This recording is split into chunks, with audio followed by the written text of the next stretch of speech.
Hey guys, welcome to the channel. In today's topic, I'm going to be explaining my experience running my business full-time, being a full-time entrepreneur for the past 6 months. So to start off, I'll explain a little bit about how and why I started the company and where we're at today. So the idea came to me back in 2023 when I was working my first full-time corporate job. I was sitting in an office all day. I was doing work that, initially I thought was interesting and exciting as I was learning, but I quickly found that I wasn't really passionate about it. I felt like I was kind of a cog in the wheel of things, and I didn't really feel personally connected to the work I was doing. It felt like I could work really hard or I could do nothing at all, and it didn't really make that whole much of a difference. And I'm sure that's not true. I know that's not true, but that's how I felt on a day-to-day. And to be honest with you, I pretty much had a few hours a day of extra free time where I wasn't actually doing anything critical, where I was just sort of learning, researching, and thinking of ideas and doing different things that led me to coming up with this idea to start a company. So in June of 2023, I had the idea ready to go. The company was called Safeside Homes, and I designed the company. I set it up, I incorporated it. I, sort of had this whole business plan of being one of those home service companies where you offer simple maintenance services like gutter cleaning, window washing, and those kind of things. And then I also decided that I was going to get my home inspection license because that was something I thought pays pretty well. It's about $400 or $500 per inspection where I live, and it only takes 2 or 3 hours, plus you got to write a report. So I was like, man, if I could just do that 3 times a week, I'll be making the same amount of money as I am now in my corporate office job, and I'll only be working a quarter of the hours. So that was what kind of enticed me to it. And I'd been researching about what different offerings I could pair together. So it felt like home maintenance and home inspections would be the route to go. Now, after incorporating in June of 2023, I continued working that same job until the end of September-ish, end of August actually. When I decided to transition, there was an opportunity that came up to transition from this corporate office environment to being working as a sort of a project manager, site super guy with a home building company. And so I went from a large construction company working in the office to working in the field and working from home with this construction company. So that delayed me jumping right into starting my business, but it also gave me necessary experience before starting my own thing fully. So I was always working on the background from 2023 in June all the way up until November of 2024, about 5 or 6 months ago now, when I decided to take the leap and jump in full time. Now, what happened was totally unexpected. And this is the bread and butter. So basically, as I was about to jump into doing simple home services and home inspections, I started networking with different people. I put myself out there. I was trying to learn and trying to find people who would help me on my journey of starting my own company.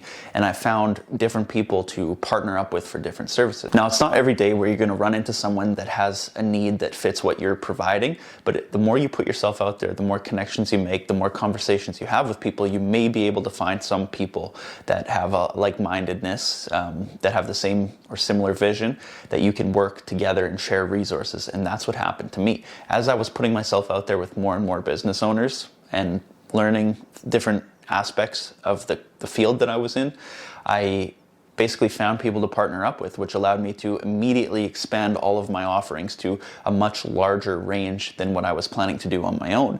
And that led me to being able to make way more money than I would have thought. Now, I'm not making a killing, but I was initially expecting to go 1, 2, 3, 4 months maybe with barely making any money and just using all that time to grind my ass off, work 10, 12, 14-hour days, hustle, acquire customers.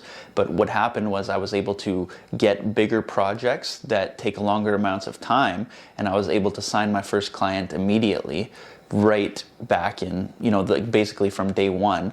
And that gave me enough guaranteed income that I wasn't in that hustle mode.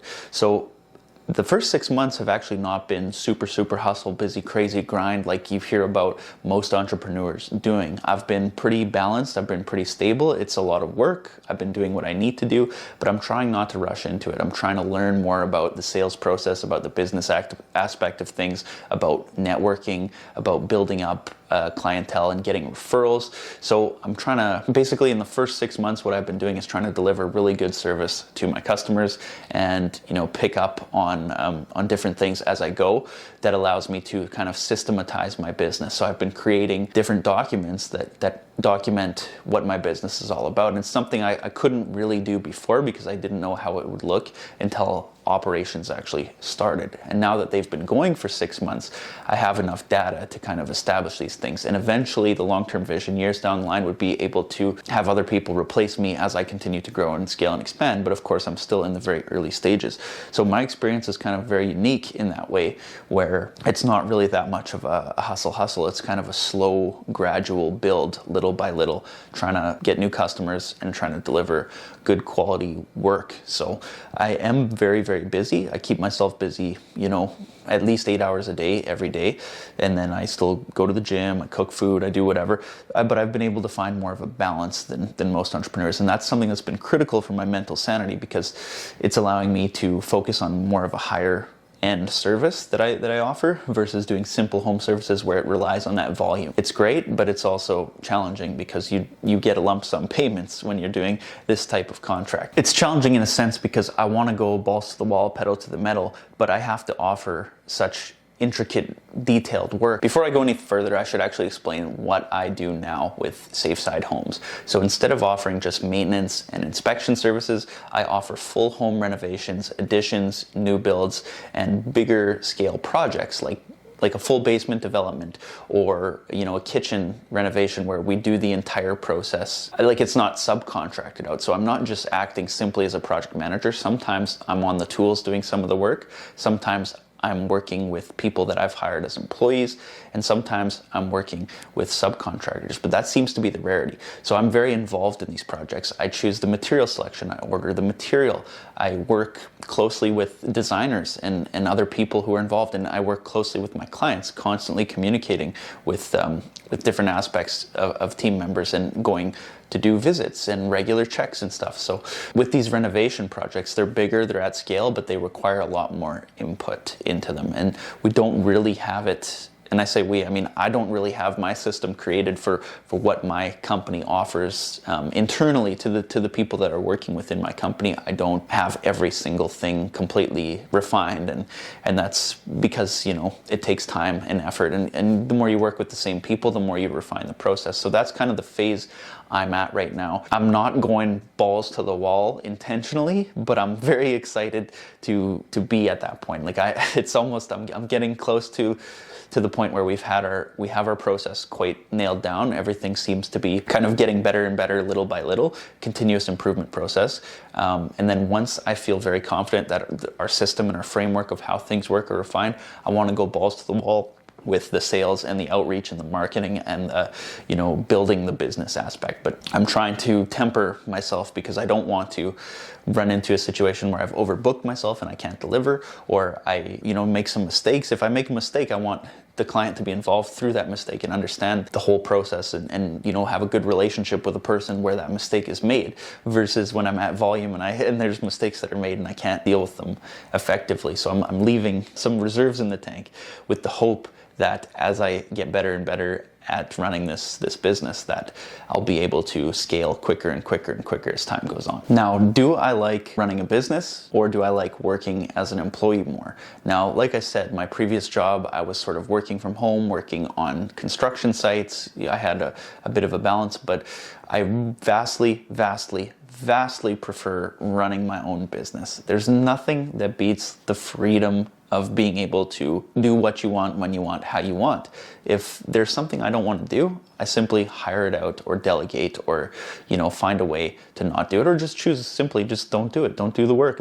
Choose not to do the project if I really don't like the project. So that is a huge premium, a huge luxury that you can't really get unless you're a business owner. I'm not someone who would ever shy away from doing things that need to be done. I would mop the floors, I would sweep the floors, I would haul shit if I had to.